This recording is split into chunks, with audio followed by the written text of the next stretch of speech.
My name is Jeff Kassouf, founder of The Equalizer.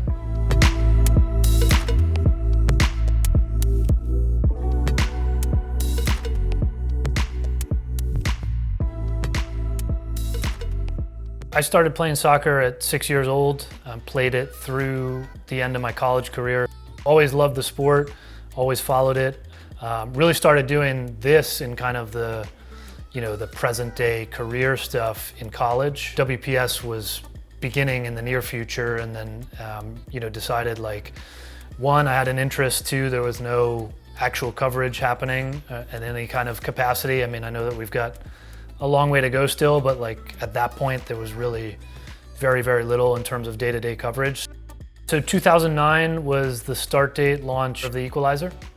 Was working with a USL W League team. The owner of that was a tech guy, and he helped me get a website up and custom design it and all that. And from there it was just running with the stories, and then that led into, I was sort of freelancing for SI and ESPNW at that point, then went to NBC full-time. Equalizer was still in addition to something up until about 5 years ago. The fact that it would have been WPS at that time was so undercovered, I guess you'd say uncovered in many ways, and just not getting much attention, that it was just an opportunity to kind of fill a void, to provide coverage, to cover player stories, but also just what happened in a match. If you were a fan and you wanted to follow your local team or this league or even just a player, hopefully we were able to give you something from a match report or just news that happened during the week that is, okay, I can come here and find this basic information. 2018, we introduced the paywall, and that's made this my full-time. At that point, there was no full-time media coverage of the NWSL or US Women's National Team at that point in 2018. So, a little bit of a risk for me, obviously, making it my full-time gig. By the end of 2019, that was sustainable enough that this was, could remain my full-time, and then we had, a pool of freelancers that we're able to pay. That's kind of where we've been since, and trying to grow from there.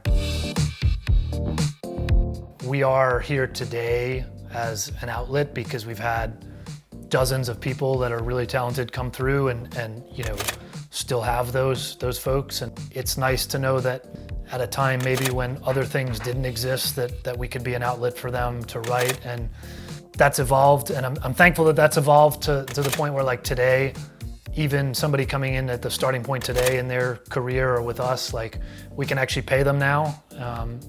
Even in the past, that was, it was a labor of love for me, but those first years, I mean, there was literally, no money in that. And you're kind of just seeing where can this go and what can work out.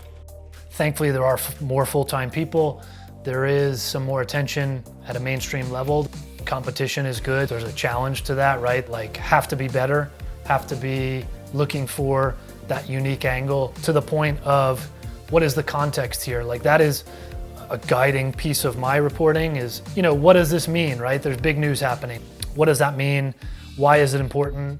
And what could it mean going forward? We're in this weird stage now too, where in the past we were doing stuff that nobody else was doing. So in ways we could be obvious about storytelling, or just which stories we choose to tell.